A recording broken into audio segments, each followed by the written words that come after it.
Diana, Phoebe, and Sarah search for the third and final page of the Book of Life while Benjamin tries to recruit Satu. Hello everyone, I'm Steve from Valhartv, and today I'll be reviewing Discovery of Witches Season 3, Episode 4.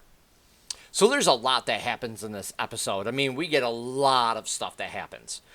We begin with the search for Tj Weston, who's like an old musician, like a classical musician, who ended up disappearing like a few years ago.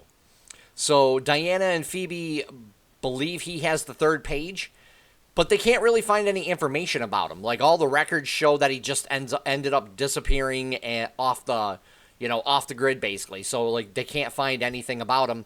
So Diana decides to enlist some help from a coven. And this is kind of cool because the magic we get for when she's changing the looks of, the modern day buildings to the older style to see where, this, it was Goody's house was, I thought looked absolutely fantastic. Meanwhile, though, in Venice, Satu goes to Jabert's party, and Benjamin talks to her there, and he's trying to recruit her for, to get her help against Diana and Matthew. And this is kind of where they talk about the prophecy involving Diana. But Satu really kind of seems like she's trying, like she's kind of desperate to try to get people to believe it's actually about her, because she feels that she's even more powerful now than she was before, which she is, but she feels that she's even more powerful than Diana. And I think this is kind of because, like, I don't know if everybody knows that she went back in time and, trained with the witches, from Elizabethan era, in her powers and stuff. So I don't think she realizes that this is, that Diana's actually a lot more powerful than she used to be, too. And also, I think she's trying to convince herself that it's about her, too. Because everybody's talking about it, and she's like, no, I it's about me. I know more about how to use my powers than Diana does. So we get some really good dialogue here between the two of them. And really, she just comes off to me like she's a little desperate to have this prophecy really be about her. And I thought that was really good because I do like Satu. I think she's a really good character. So we do finally get a breakthrough with Blood Rage. And I was actually surprised that what they discovered. I didn't actually see it coming. So, but I kind of did at the same time because I was like, they're gonna have something go on with the Blood Rage that is gonna complicate things, So, I thought this was a good twist the way they did it. So I really enjoyed that. But again, at the same time, I really didn't see like this particular thing coming. So I was actually really pleasantly surprised. And of course, Miriam has to go and tell Matthew because he's not answering his phone. He's pretty much ignoring everybody because he's trying to really kind of figure things out on his own instead of asking for help like everybody else does, So I find that Matthew having this stubborn streak's kind of cool, but at the same time, it's kind of a hindrance, And when he does go back to London, he ends up meeting with Baldwin. And this really doesn't go the way he's hoping it will. He tries to convince Baldwin to see reason, but Baldwin doesn't really care about the witch Diana or things like that. He's really bent on keeping control of the family because he's the successor from Philip. So he really feels that he needs to maintain control. But there's also another reason, I think, that there's just the way he keeps talking about stuff that I feel like we're going to end up finding out at some point, which I think is kind of cool. But he won't lend his support for the Scion as well, so he walks away. And Knox makes an appearance in this, too. So while all this is going on, Knox ends up finding out what Diana was doing with the Coven. He literally just walks in, and they're like, what? And he uses his little magic ball to get what he wants, and then he takes off. But the look on his face when he's there, dude, this is one of straight desperation And I mean, he just looks kind of crazy. Like he's willing to do whatever he has to get the book of life, whether it's from Diana or before her. So I really thought this was a really good performance from Knox, because he's just slipping, down, on a downward spiral that I thought is really good for his character too. Because when we first meet him in season 1, he's real cocky, sure of himself.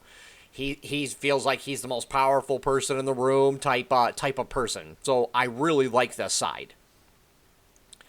And so Diana, Sarah, and Gallowglass do find Tj Weston, but he's like a recluse now, and he's kind of crazy.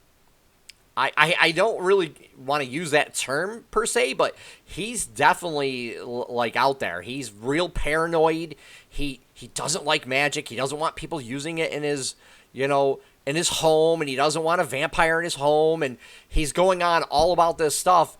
And Diana indulges him to a point, but then he's like, I don't know where the page is. You need to leave. So she has to end up getting somebody else to help with him.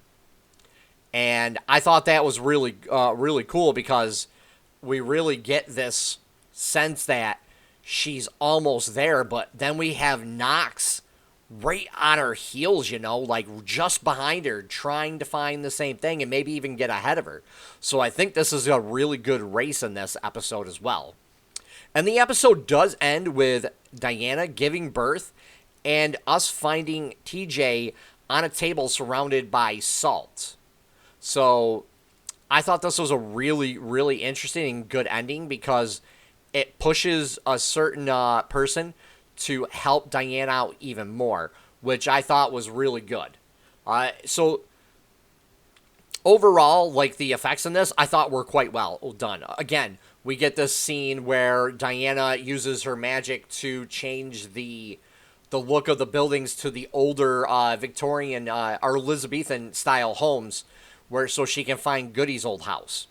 And then we get the locator spell, which the Coven helps her with, and it was really good looking. Like, the streets just start coming up out of the map, and we can actually see like little models of them as it's going along to Tj Weston's home. And then it settles into the shape of his house and stuff and what it looks like. And I thought that was fantastically well done. I really did. I liked that. And again, the acting in this, I think, really goes to Gallowglass and Knox this time. Knox was very good. He was really kind of crazy looking. He acted real desperate, like he really wants to get this before Diana does, or get it from her at all costs. And then Gallowglass and Diana actually have a moment in this too, where we get some really good dialogue between them. And she kind of realizes what Gallowglass did for her and gave up for her and for his sense of duty. So it's a really touching moment between the two of them. So I really, again, this goes to Knox and Gallowglass in this episode. Fantastic acting from the both of them. So with Knox on hot on Diana's heels, we see that he is desperate, and who knows what he's going to do, right? I can't wait to see what he's going to do in the next episode. This is actually fantastic. And with the arrival of the twins, things get more complicated for Diana and Matthew. And especially with the revelation of the blood rage, that complicates things even more on top of it. So I really can't wait to see what happens next, honestly. I would give this episode at least an 8.5 out of 10. Last episode I gave 8.5, 9. I'll give that one an 8.5 too, because that was a pretty good episode to me. Because I did like, I always liked the fact that people would pore over like documents, things like that, to find clues to keep moving on. I always liked that in stories. And this doesn't disappoint either, because they keep going through more and more stuff to try to find things, but then they resort to magic to help them out as well. So when they've exhausted other avenues, they go to this one, and I thought it was great. So I would give this an 8.5 as well out of 10. Leave a comment down below. Let me know what you thought about this episode as well. And if you guys like what I do, please hit the like button and subscribe. Take care for now, everyone.